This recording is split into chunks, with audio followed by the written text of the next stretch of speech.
Okay. Ah, well, I'm happy that I made it here actually because I was taking my daughter to her soccer practice at 6, and my alarm went off for this at 7, and I'm on vacation this week, so I thought that next week was the last September or week of September. So I'm like, uh-oh. So luckily, thank God for alarms. So I made it here in one piece and on time. You guys are here, which is great. Uh, so what I wanted to kind of introduce today is another acronym. So you guys, I think you guys heard my acronym of ARC, right? Maybe the first week or second week. If you didn't, ARC is basically how I present meditation because there's so many different ways that it's presented.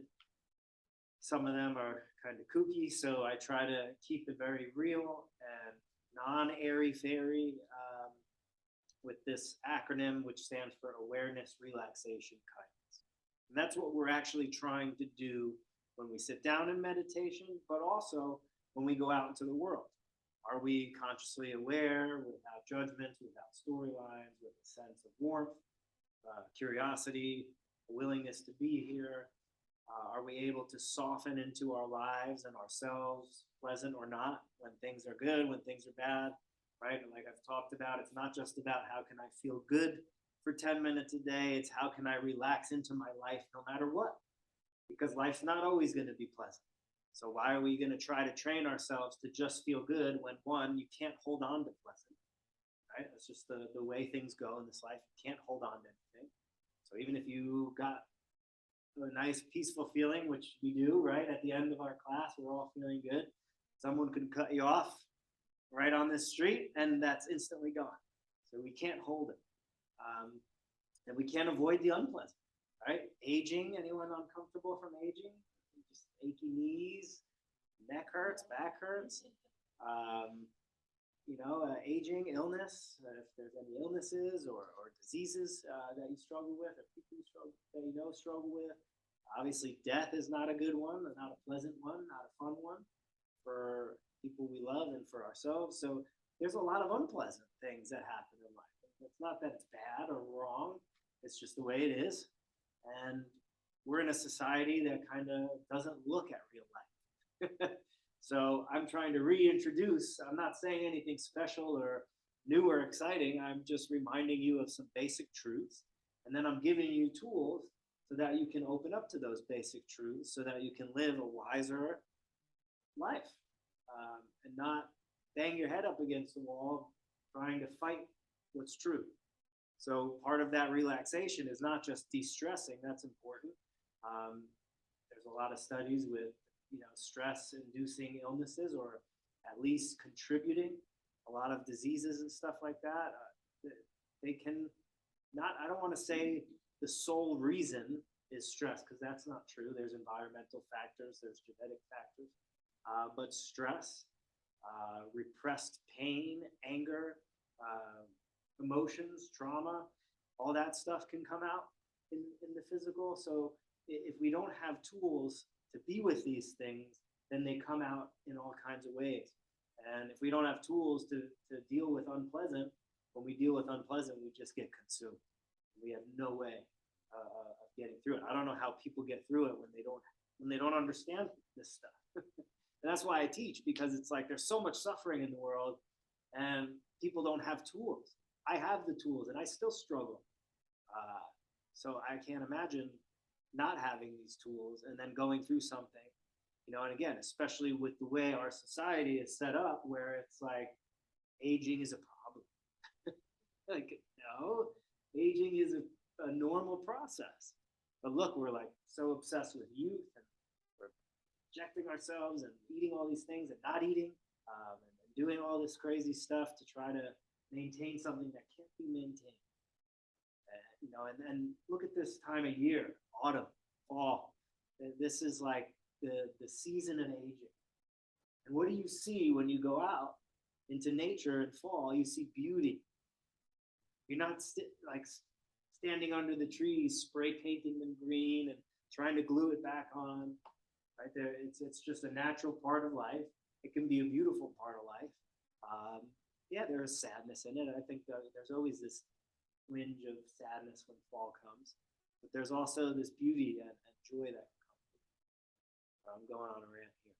So relaxation, I'm not just talking about de-stress, but obviously, like my little rant, it's important, but more so, how do I relate to unpleasant? And can I learn to soften into things rather than contracting on top of something that's already painful, or contracting on top of a contraction? Because like anxiety or depression, or you don't you don't force that to come. It just you wake up and there it is. There's a contraction. So how can we not add more contraction and more problems on top of what's already painful and contracted? That's what I'm talking about with the relaxation. Is how do we soften into that? How do we expand our window of tolerance for what life presents us? As the Taoists say, the 10,000 joys and sorrows. And we start to come in touch with this part of our mind that is spacious enough. There is a part of us that's already here. You don't have to attain it. You don't have to, build it or, force it. There's already a part of our mind that's spacious and open. From the teachings of mindfulness and meditation, that's your true nature. The true nature of mind is spacious, open, easeful, joyful, compassionate. It's just these things that come into our mind that we get involved with, that we don't have a skillful relationship to, we don't have a clear understanding about, and that's what causes a lot of the problems. It's not life that's the problem, it's our reactivity that's workable. So then that brings us to the K, which is the kindness, which is that, as far as sitting in meditation, that unconditional friendliness. We sit with ourselves where we are. Why? Because that's the only place we can be, is right here. Not after 10 years of therapy or 20 years of meditation or this or that. We can only be right here with our bodies as they are, with our minds the way they are, with the patterns and habits, with the pain we carry, with the situations we're in. Those are the ingredients, whether we like them or not.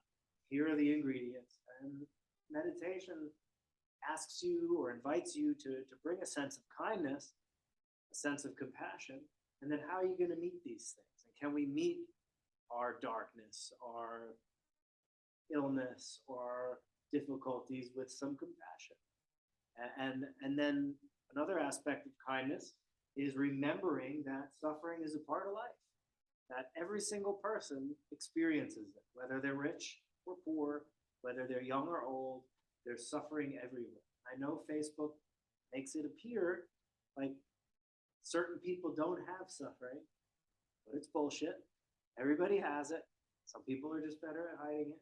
Some people are going through things at different times, right? It's not all the same. We're not all on the same timetable here. Some of us suffered a lot as children. Some of us suffered more as we got older. Some of us suffered our whole life, and it's not fair and it doesn't make sense why some people suffer more than others, and we're not going to get into that conversation. But this is how things are. This is how things went in your life, and here you are. And this is all we have to work with. The good news is it's workable. Right? That's what modern neuroscience teaches us, that we can change the way our brain works by how we pay attention. And even just if you're let's say you're an addict and you're in a moment of addictive craving, even if you're able to observe yourself acting it out, you're already changing the way your brain works. So, just being able to see your patterns is changing your brain. That saying, maybe not, this is like a nerdy neuroscience thing, but, neurons that fire together wire together. So if we start adding in mindfulness to our neurotic patterns, well, then that mindfulness neuron is going to start wiring together and firing with our neurotic ones. And then if we can add compassion practices with that, so our suffering, every time we suffer, we can think of all the other people suffering, send out a wish of loving kindness and compassion. May everyone experiencing anxiety right now find relief, find ease, find peace in their heart. So now you're shooting off another neuron, right? The compassion one. So now every time suffering arises, you shoot off that compassion one, and eventually that becomes second nature. I'm watching this show. It's pretty messed up. Quite graphic. It's on Jeffrey Dahmer.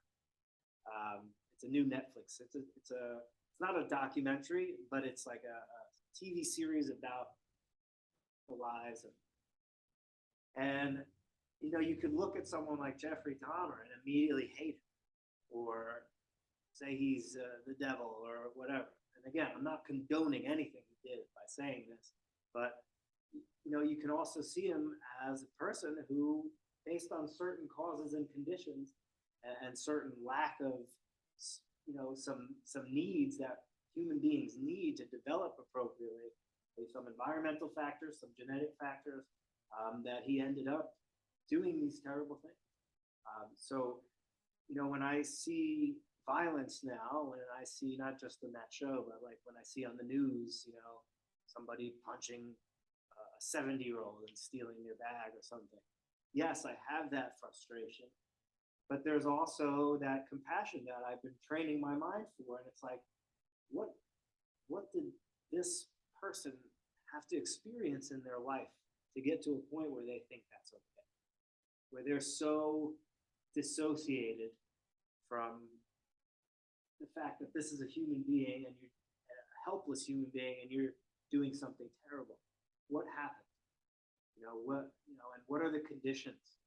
And you just see that people are acting out their pain. People are acting out their trauma. And they're acting out unwholesome and unskillful states of mind that they don't have any understanding of what it is. They don't realize that they don't have to. It's just, so what I'm trying to say with that whole thing is we can train our mind to meet life differently. We have that freedom. And so you're already free. That's how I view it. Right. And I taught a class on Facebook yesterday.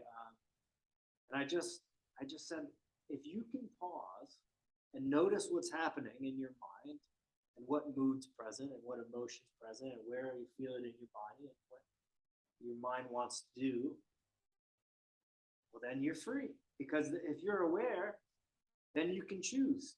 If your mind's saying, stab this person because you're full of hate and unpleasant feelings and there's an unwholesome state of mind, hatred, aversion, anger, whatever, if you're aware of it, then you can realize, wait, this is not a wholesome thing, and it's going to cause suffering for me and more suffering for this person, and I'm just indulging in a habit that is going to strengthen my suffering. And then you don't have to do it. Just because your mind says get up and jump doesn't mean you have to do it right now. You could just sit here. And the fact that each one of you could pause, close your eyes and look. You can see what your mind's doing. It might be saying, wow, this guy's nuts. I don't know what he's talking about. It might be, wow, this makes sense. You might be thinking, oh my God, did I leave the oven on? Right? But if you can be aware of that, what I'm saying is that you are free to choose what to do with it. And that's what this whole practice is about, is awareness. We're cultivating the ability to pay attention to our moment-by-moment experience without getting swept away, without holding on, without pushing away, but just seeing it clearly as it is. They say things as they are. I learned to sit with my life just the way it is. I learned to be with things as they are so that I can wisely and compassionately, skillfully, wholesomely respond appropriately to the conditions that are present. Sounds very simple. And it is simple, but it's not easy because we are so identified with and comfortable with our particular way of being in the world.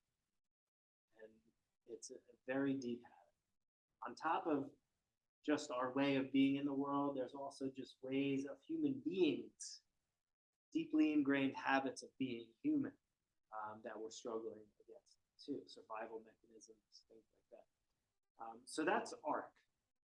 But, God, I went on a whole tangent on it. I wanted to introduce my other acronym, which is SIT, S-I-T. I thought that was a nice, it worked out nice. And I may have taught it before, but I'm like tweaking it as I go. It's still pretty new.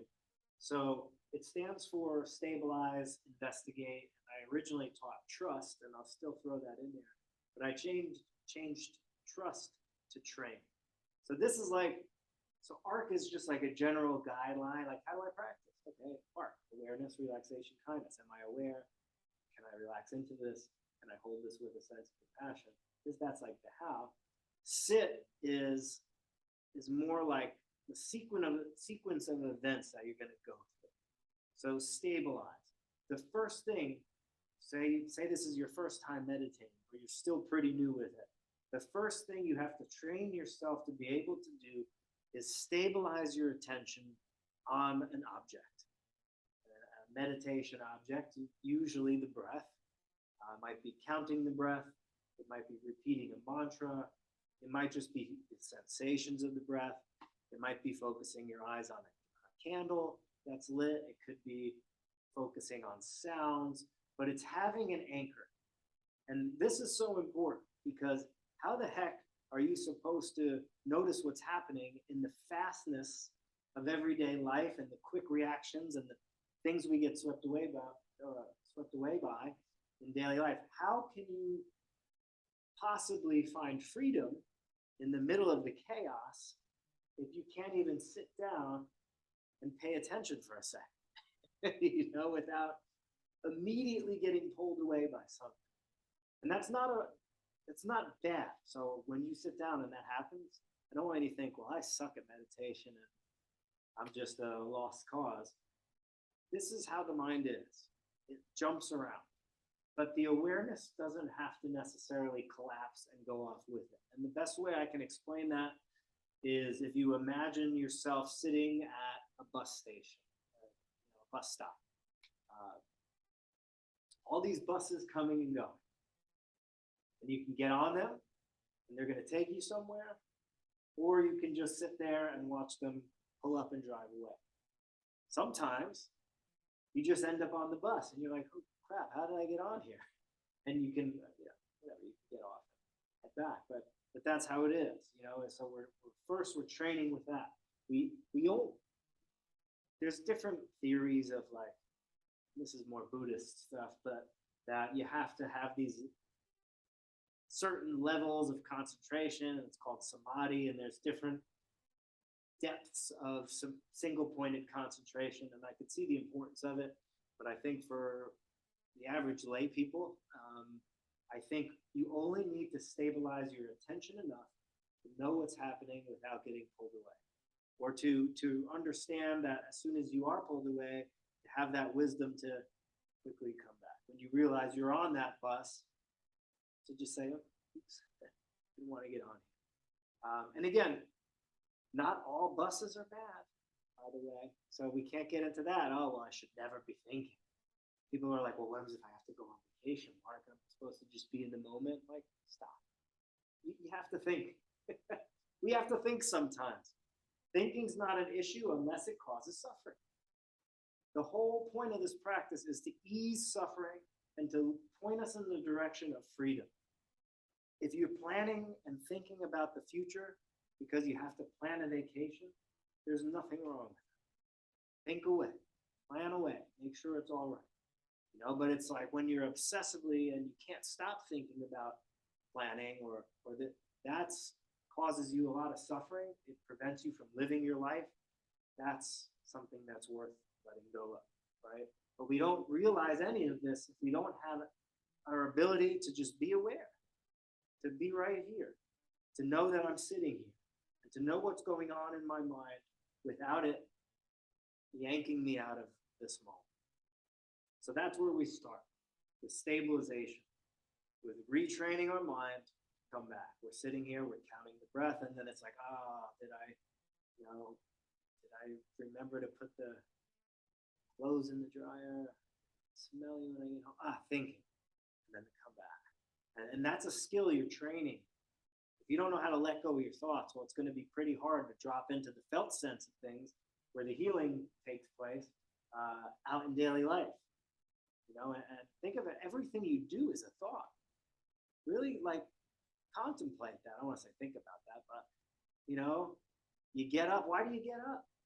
because there's an intention, there's a desire, there's some, and think about this, how much of what you do every day is in response or is reacting to some sort of unpleasantness, right? Your bladder's full in the morning, that's unpleasant, so we go to the bathroom.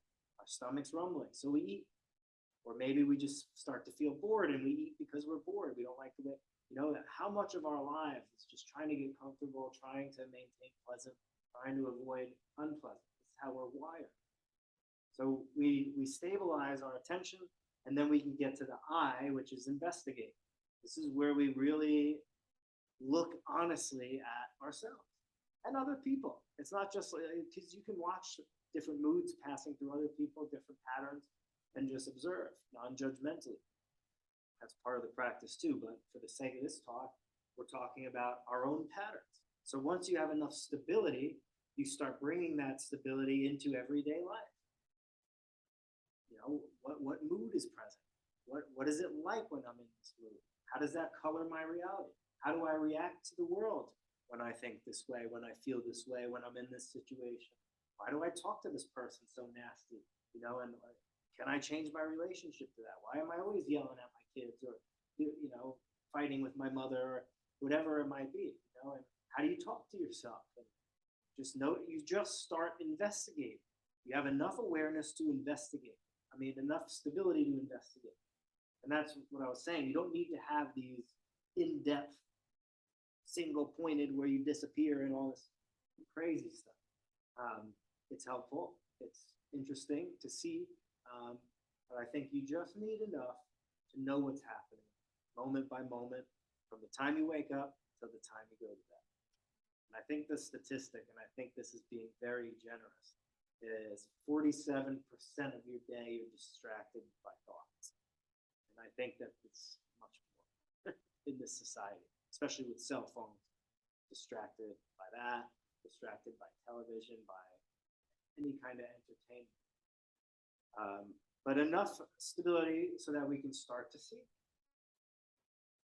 like, who are you? And what do you do? What triggers you? How do you react when you're feeling unpleasant? When you experience anxiety? When you get in a difficult situation? Is it wholesome? Is it skillful? And it's not about investigating to judge yourself. We're not saying, wow, I'm a real piece of crap. Thanks, Mark. You told me to pay attention, and I see how terrible I am every day, how mean I am, and how, whatever. It's not about judgment, and that's where the K of art comes back in. You need to bring some compassion. This is just where you're at. These are just the patterns of your life. It's not your fault. And that's a big thing that I try to tell people, that people have all these problems, and then they blame themselves. People are like, oh, I hate that my mind worries so much. Your fault. You didn't choose that, right? There are certain conditions and causes and traumas and pain, and your mind developed this pattern. And the way I explained it the other day is if you imagine like a river being just imagine a river is like the flowing nature of life. Like, so all of us are this flowing, each one of us, we're all just a flowing river. And when things are functioning right, and we're not caught in all neurotic patterns, we're just this flowing stream. It looks the same, but it's constantly changing. But then you throw a few big rocks in there, and you start to see these whirlpools. And you can show up every day to that river, you see the same whirlpools. And that's like our patterns. It's like, well, this is just how I am. This is just what I do. This is my problem, and it's always going to be this way. Again, modern neuroscience says, no, it's not always going to be this way. You're not just this way. This is just what you continue practicing every day, right? This is just the pattern that you keep getting caught in. So all you have to do is move those rocks around, and instantly that pattern's gone. Now, it's not that simple in real life because the rocks are the things we've stuffed down, our traumas, our pain, our loneliness, whatever your past entails, all those fun things. There's a lot of emotional stuff in there that needs to be felt, which is the hard part of investigation, is that we have to be willing to feel the things that we've been running away from, that these neurotic patterns are trying to keep us away from, right? What is worry keeping you from? Feeling groundless, feeling pain, feeling out of control. So what is worry doing? It's trying to protect you, by the way. So you don't have to hate worry. Worry is your mind's way of saying, you know what? I don't want you to feel that ever again. I'm trying to protect you from that groundless feeling, from that intense pain, from that whatever. So let's think of every possible worst case situation so you're never hurt again. So the rug's never pulled out. It can't be pulled out if I know every single possible worst case thing. That's a worry, right? So what's the boulder there? It's the groundlessness. It's the fear. It's the inability to experience the pain of maybe the initial trauma, of losing your mom when you were 7 or whatever, you know. So if we can start to open up to that stuff we've pushed down, which is unpleasant, but we can expand our window of tolerance. We can slowly incorporate that in a healthy way, maybe with the help of a therapist or a trauma specialist if it's extreme. And we start to free up that energy. You know, I hate to use the word energy because it sounds so new agey, but that's what really emotions are. They're just contractions, energy in the body that's moving or stuck. For most of us, our patterns come from this stuck energy. When we start opening up in this practice and sitting, and it's almost like open mic night for our heart and mind. And we just kind of open up and we say, all right, what do you got? And a lot of times it's just relaxation and ease. But sometimes something breaks loose and you experience, you might cry for no reason. You're like, what's wrong with me? I'm crazy. I remember in the beginning for me, there was a lot of crying, and I just be walking around. And I thought I was losing my mind. I ended up buying a book that was called "You're Not Crazy, You're Just Waking Up." That's a thought I was losing it. Bouts of anger, sadness, grief. Well, where did all this come from? I don't know. You know, but I did a lot of retreat work where it was 10 days of no talking and you just meditate. So I really opened a lot. But you start moving these things around and then things flow. And it's not that they necessarily go away. Some of the things I've dealt with have gone away for the most part. Some things still come visit every day. But I have a different relationship now. I'm not afraid of it. I know how to deal with it. I know it's impermanent. I know it's impersonal. I know that it's just something that goes on in my heart and mind.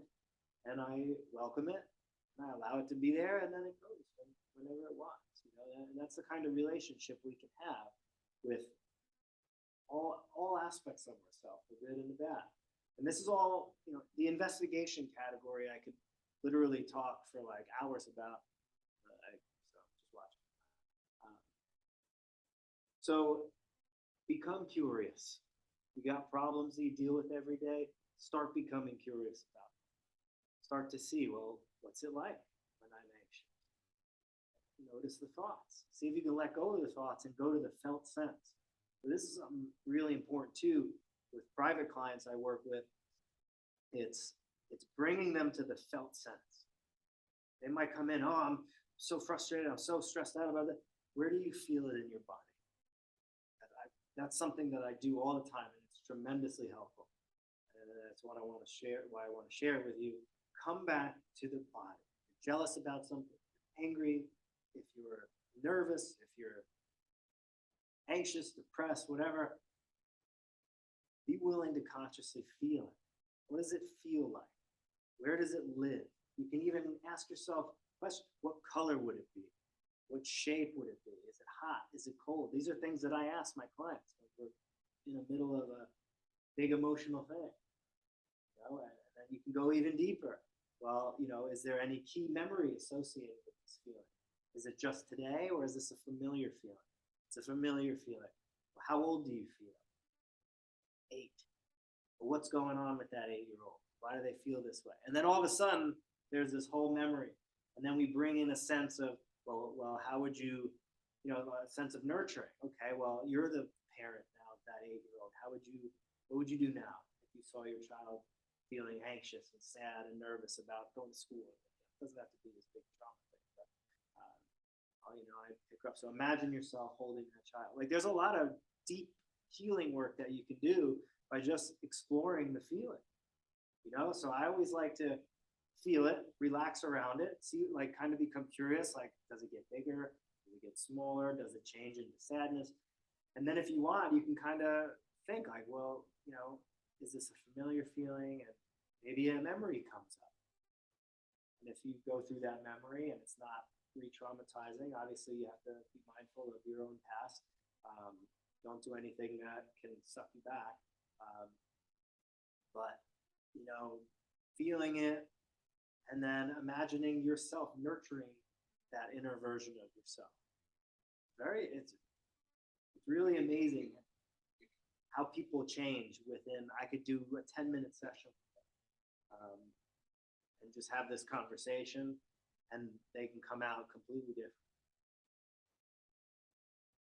Do we go back to our patterns? Yeah, but you can go back with some new wisdom, a new possibility, and that's what slowly frees you.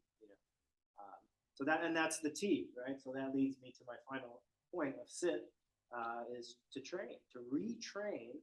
I wish it was an R, so I could say retrain, but that'd be sir. But really, we're training our mind to be retrained.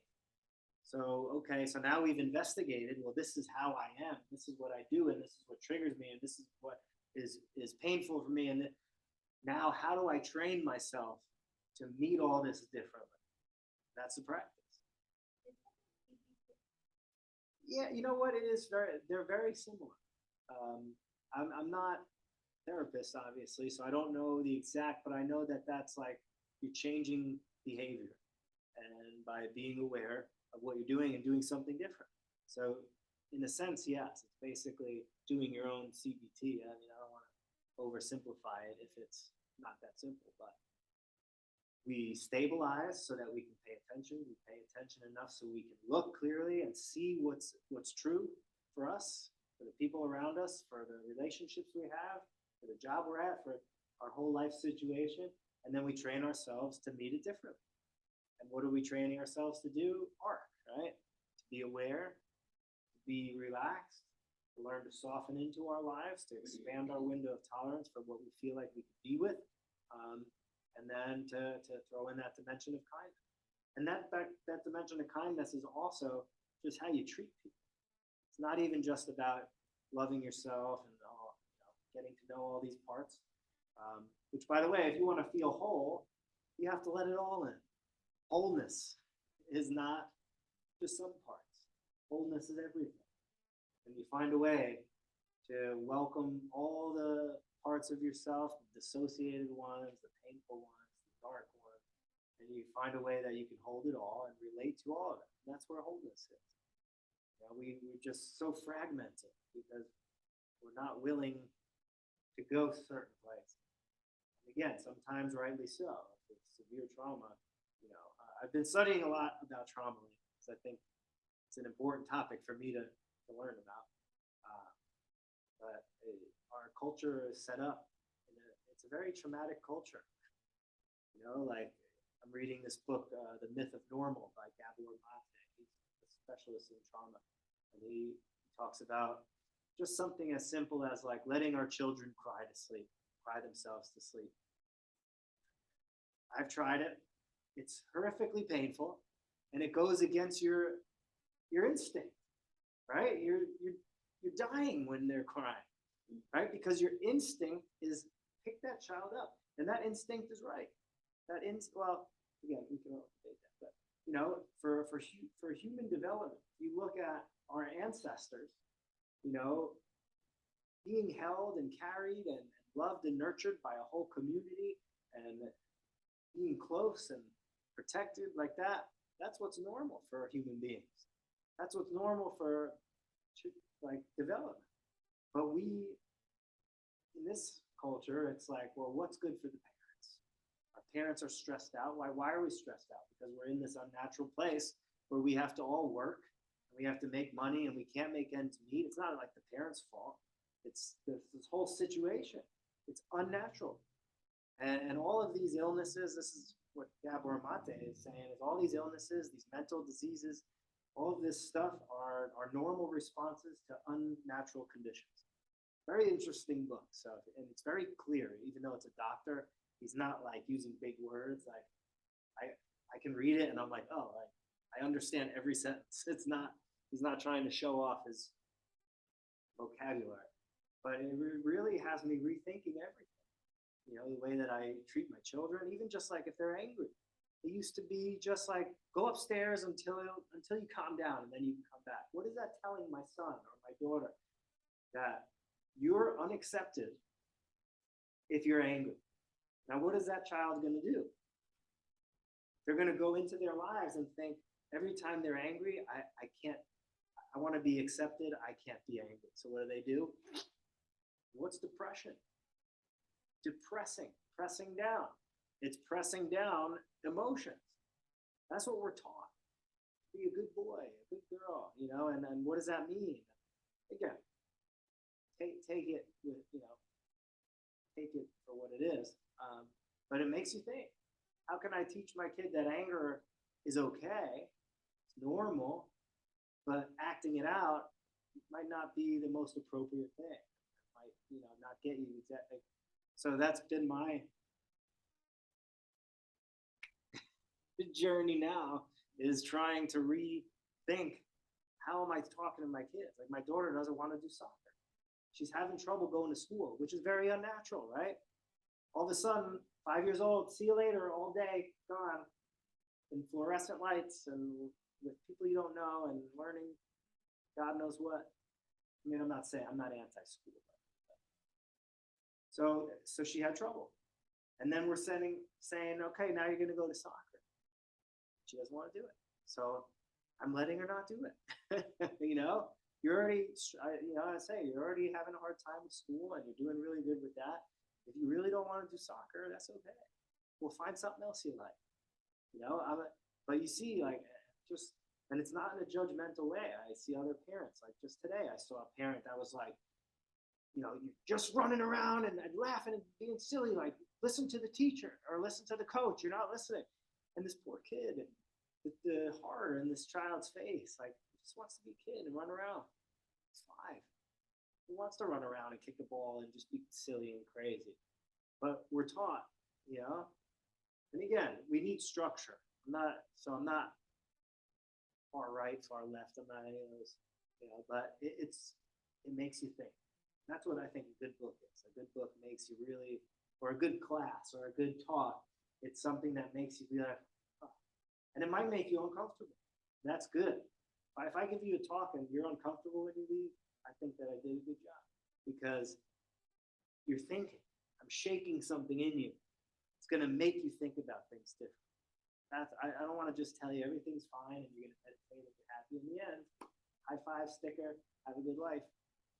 No, I want to tell you some things that are going to change your life, change the way you experience your life.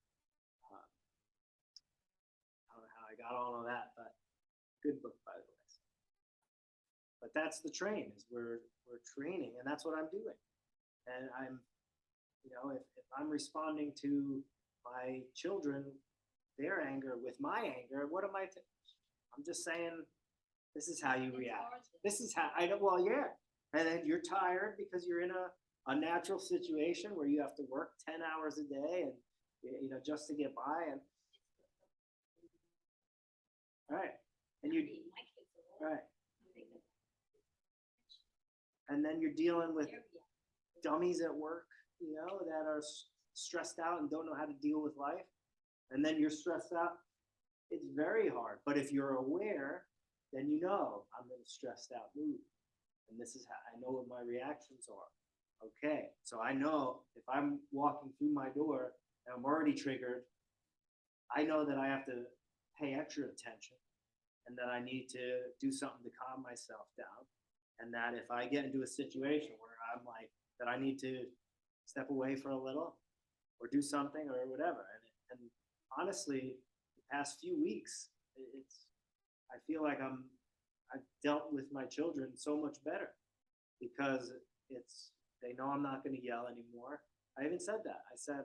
I tell my son, I say, if I can stop yelling, you can stop yelling, you know? and we can be mad, like we can be mad together.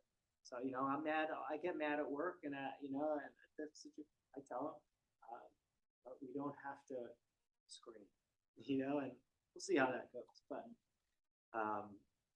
it's definitely making me more aware, and they feed each other. And I know I'm talking a lot more, but it feeds each other. So the more stabilization that you practice doing your sitting meditation every day, the more you can investigate during the day. But the more that you're practicing investigating during the day, the more attention you're cultivating. So it's strengthening. And if you're doing the stabilization and then you're willing to look at yourself, as you go throughout your day, you're retraining your mind as you're doing that just by paying attention. So they all kind of work together and they strengthen each other, and it's just a practice. Your day has meaning. I feel like we've got so far away from meaningful life. Like, I don't know if any of you guys stopped going to church, if you ever went or whatever. I know that the church is dying. That sense of community is kind of falling apart in a lot of places, especially for people my age. I don't know many people my age that go to a church or belong to a church or some kind of community, especially in this now, social distancing. It's just a lot of isolation. It's not healthy. It's not natural. We need community. That's why I want something like this, where we can meet every month. We have a community of regular faces where we can share, where we can feel safe and comfortable with, where we can talk about things that we don't talk about to anybody else. So hopefully, I'm giving you some inspiration here to practice. Well, not necessarily, because you can pay attention right now, right? If I ask you to notice what mood you're in, what emotions present, if any, if it's pleasant, if it's unpleasant, what your mind's saying right now, is it busy? You can do that. It's just remembering. You can do it. You already have it. It's already here, but you just have to remember. And the word mindfulness in Pali, I think, or Sanskrit, it's sati, and that word also means to remember. So it's remembering your freedom moment to moment, rather than attaining. If that makes sense. Remembering. I mean, as often as possible. Right. 10 times an hour. You don't want it to. So you want to remember, but you don't want to make it a task either. It's very natural and simple. Like right now, you see me, you hear my voice. That's it. It's so simple, but because we're so complex and lost and all, like we have to like train ourselves to come back to doing nothing. Right? Awareness is always aware. It's always open. It's always spacious. It's always clear. But we fill it up with endless chatter. But as you start stabilizing, the chatter gets quieter. It doesn't go away. Sometimes it does. It's nothing special. It's just you hear without your mind saying anything. But that's it. Just know. Just know what's happening as it happens. You're in a bad mood. No, you're in a bad mood. And I thought about, and maybe we'll do this. There's a book by Joseph Goldstein, which goes into, it's called the Satipatthana Sutra. Big fancy word. It's basically where all of this mindfulness stuff has come from, especially in the secular world with Jon Kabat-Zinn. And it came from this sutra, this ancient text. And I was thinking about, I think we did this before the pandemic, where we weren't going through a book, but we were going through a certain teaching. But it might be interesting to have a book involved that we can look at, while we're away from each other for a month, and then go into discussion. And this book is very clear and well written. It's very secular too. Obviously, it does mention Buddhist stuff, which is basically all this mindfulness stuff. but it goes through the body, it goes through feeling tone, it goes through mental formations, and it gives very clear instructions to what we should be doing and how we should be practicing and how we can deepen and go through our lives. So something that because I've been rereading that book and going through it and taking notes and stuff. So that might be an idea. And there's one on the Four Noble Truths, which is, again, all this stuff is Buddhist stuff. But if you know anything about Buddhism, it's a very secular, there's no worship. I mean, people do that, but there is no real. Buddha was some guy who's a prince, he's a person, and he died at like 85 or whatever. You know, he just really studied the mind. And now, It's not a religion. yeah, like it is and it is.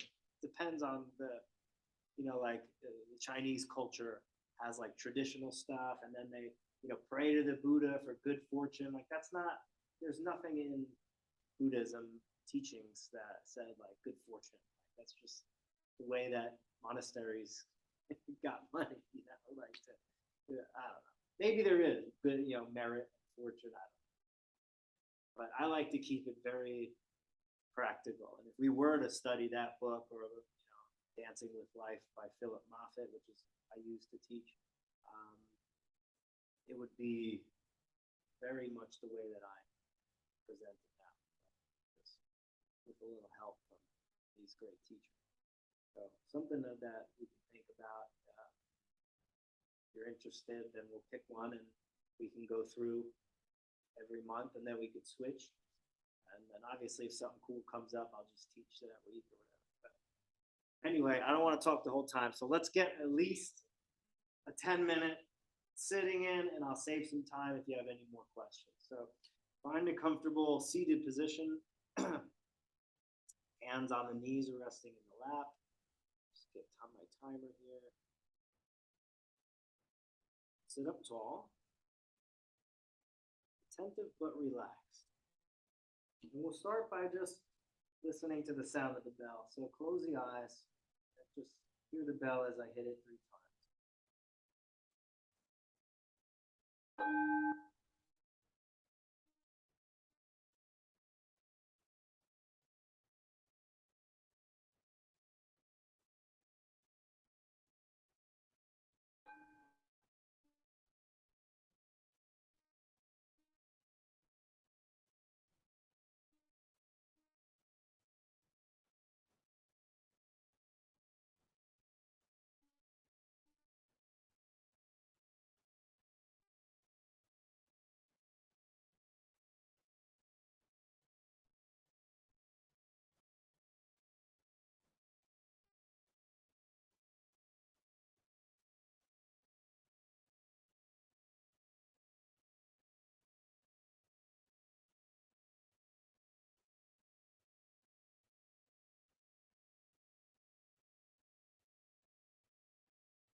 Allow yourself to show up, to arrive.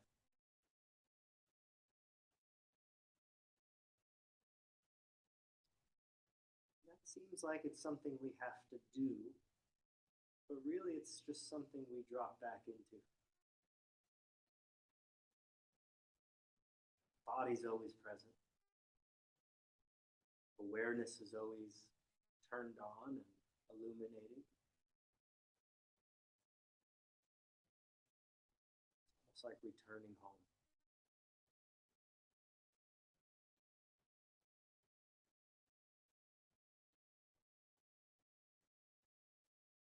And all arriving means is just noticing, experiencing what's happening in this moment.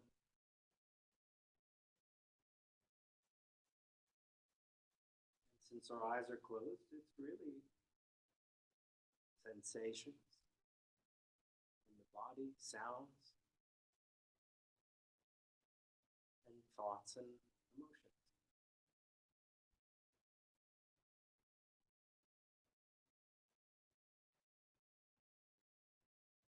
So there's all these changing experiences happening. interacting, coming and going. And then there's this awareness that's just receiving it, this mirror-like quality of your mind that just knows.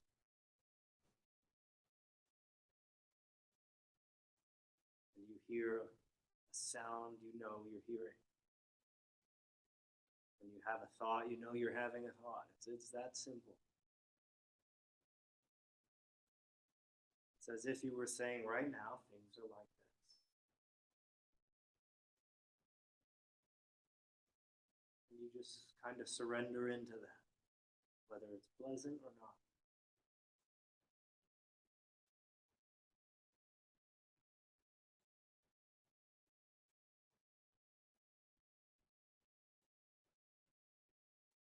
Just take a look. See if your mind is busy or calm. See if the mood is pleasant or not.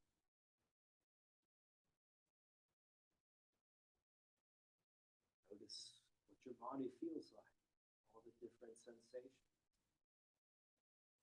Cold, warm, achy, relaxed, itchy.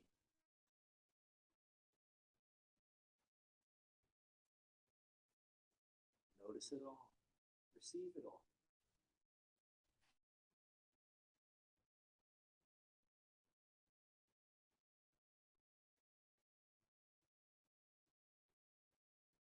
Listen to the sounds. Just let them come and go freely. You don't need to chase after them.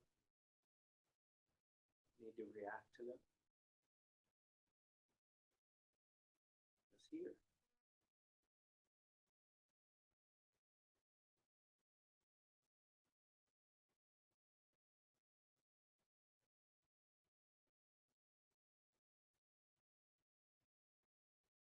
As we're becoming aware in this way, this kind of receptive, spacious way, we want to consciously soften into it. A couple ways we can do that. We can start with the breath. Allow the breath to be deeper. As you breathe in, let it go down into the belly. Let it expand the belly. You can either breathe out the nose or you can kind of breathe out your mouth as if you were blowing out of a straw, just slowly.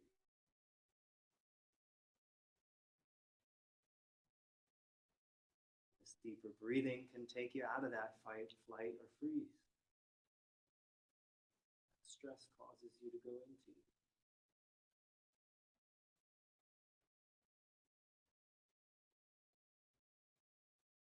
It'll allow you to relax and soften.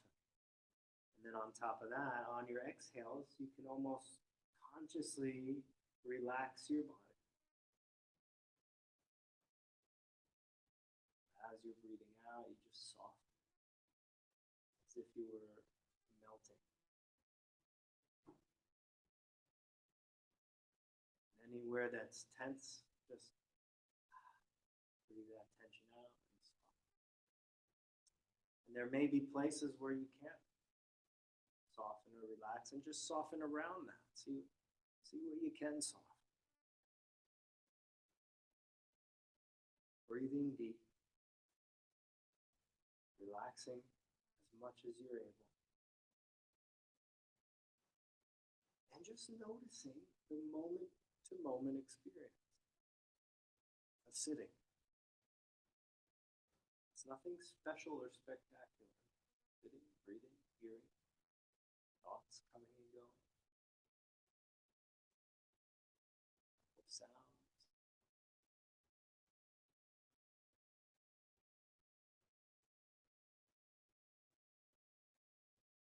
For at least right now, not identifying with this body, with this mind.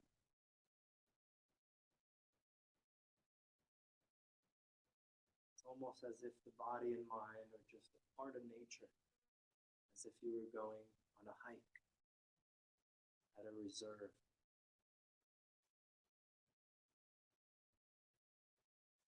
noticing all the sights and sounds of the landscape.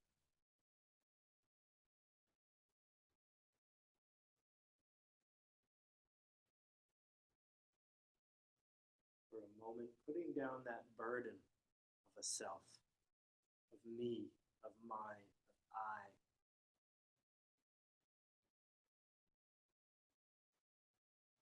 Letting go of the whole storyline you hold about this body and mind. Just letting it go and just coming into the reality.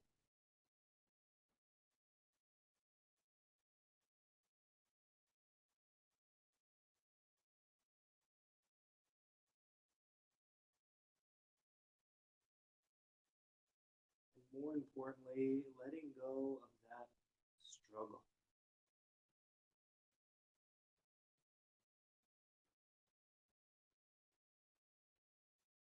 Maybe another minute or so, just non-resistance. What a relief. I have to fight with myself for my need to resist or struggle with my life, my feelings, my thoughts, my body.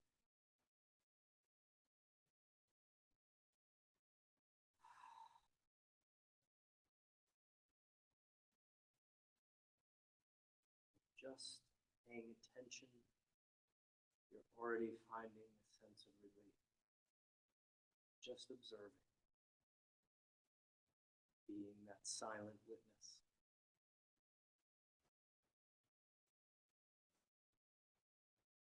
That hint of curiosity. What is it like? What is the mind like? It's busy. What's a busy mind look like? What does it feel like? Let's find out. Who am I really?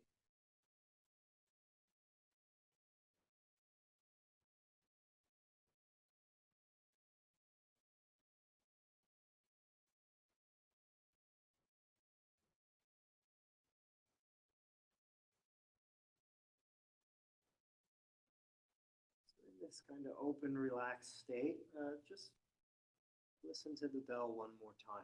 Let it just pass through. Notice it arising, sustaining, and passing away.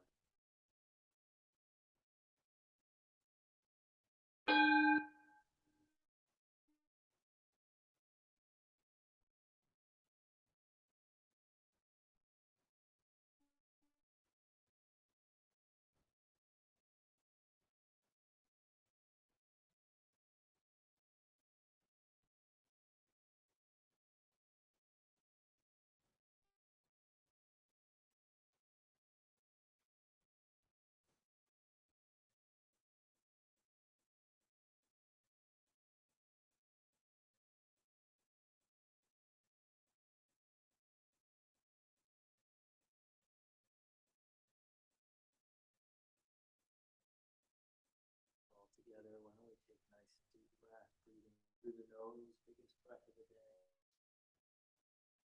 Just let it go. Slowly, wiggle finger, toes. When ready, you can gently open the eyes.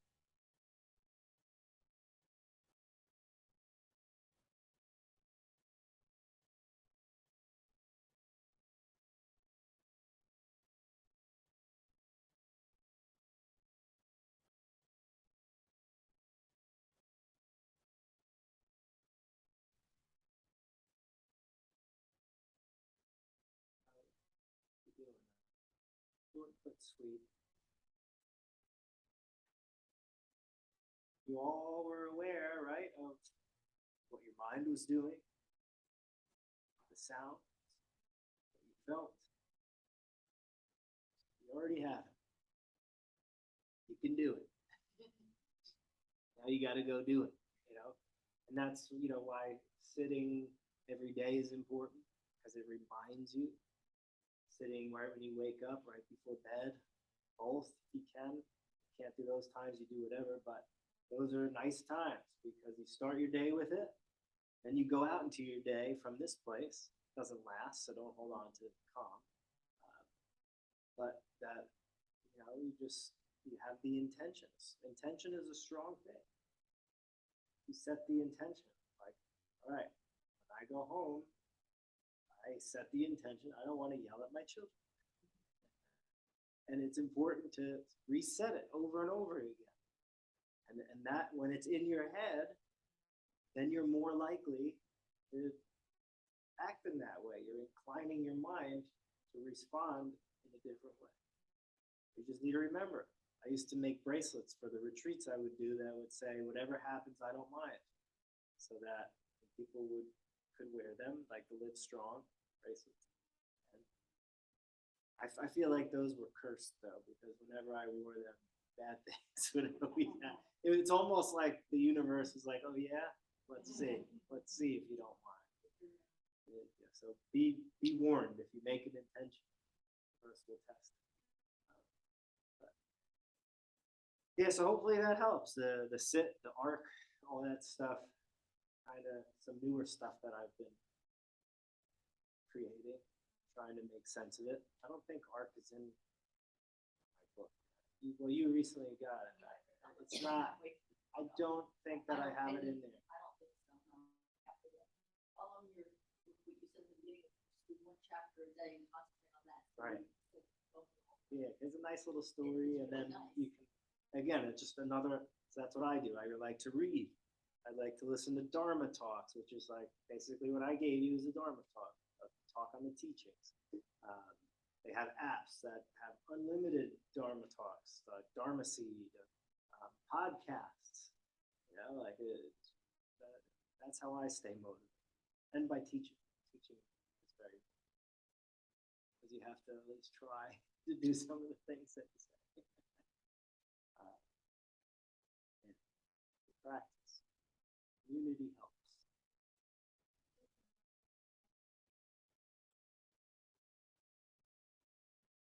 Well, it needs to just be a new habit. So even if it's like, Yeah, like I'll practice, and then life just gets busy, and all of a sudden, they go, 3 days go by, all of a sudden, a week goes by, I'm making it take time. Like, be good. but then meditation is your life. And once you understand that, then it's maybe I didn't sit, but where am I now? And how am I meeting that? That's it. The sitting just helps.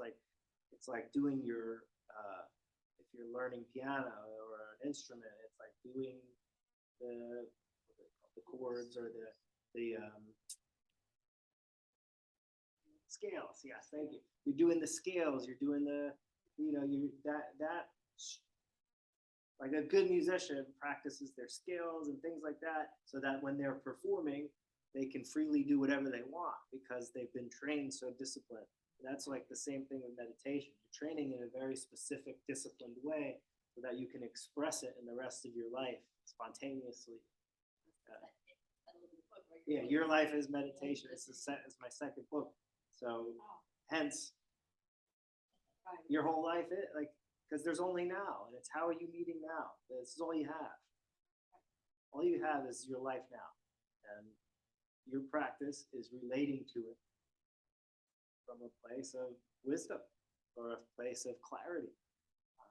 And so there's both no path because this is it, and at the same time there is a path, and things change, and your practice deepens. So it's confusing to talk about. No, it's like taking the TV away, taking things away, because all of these are just they make, watch it. They say what you should be thinking about, how you should think. Right. I mean, Fear. my husband, I'm like, let me make up my mind. Right. I want to judge, like whatever. Everybody has to judge what's going on.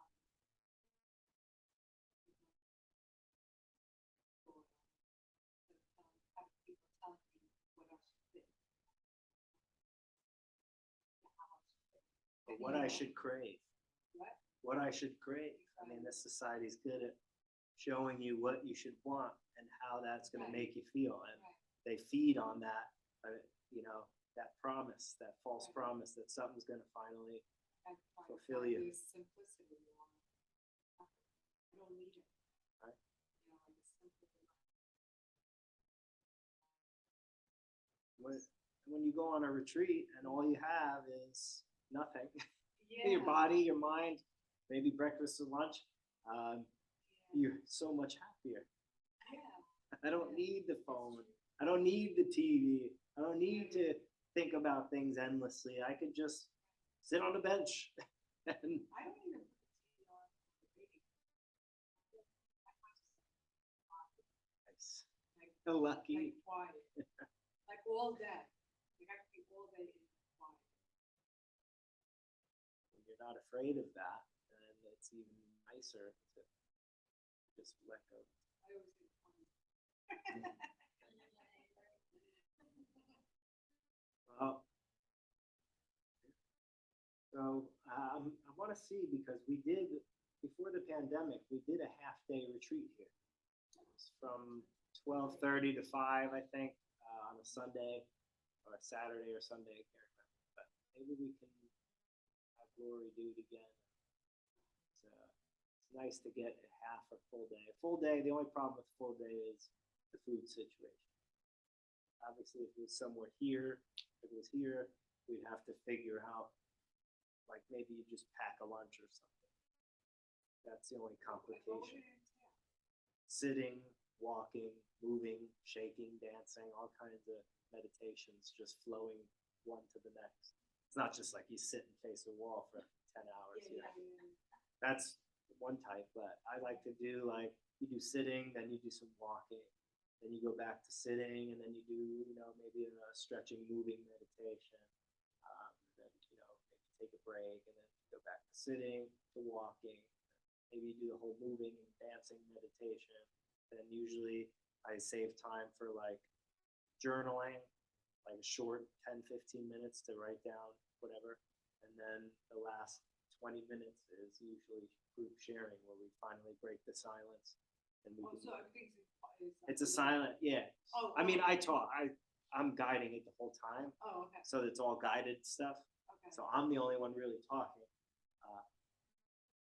But yeah, everyone else is silent. If you have to use the bathroom, you have to finally. So I don't remember. Well, right, yeah, we have to think about, when, not near Thanksgiving. So, yeah, it's not Thanksgiving week or whoever comes. If we can get 5 of us, it's fine. I'll do it. Yeah. But those are not like free events, so that's the only thing. I think we charged for that. I can't remember how much, but I think that was unless I'm pretty sure they did. I don't know. I have to find out. But anyway, let me look at the date for next month so I don't screw that up. Okay, October 25th.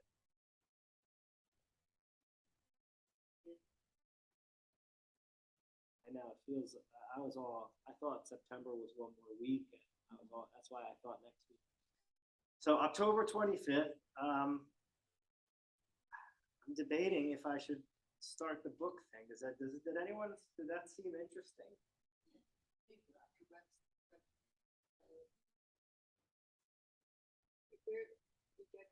Well, you could get it. I'm sure you could, or it would be one of those things where you just buy the book and then we'll read section 1 over the month, and then I'll come in and we'll go through and questions, answers, then a meditation.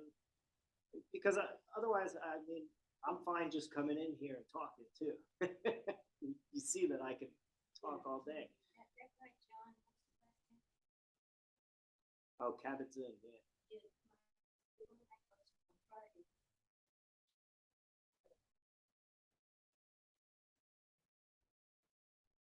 And that's all he's teaching is secular Buddhism.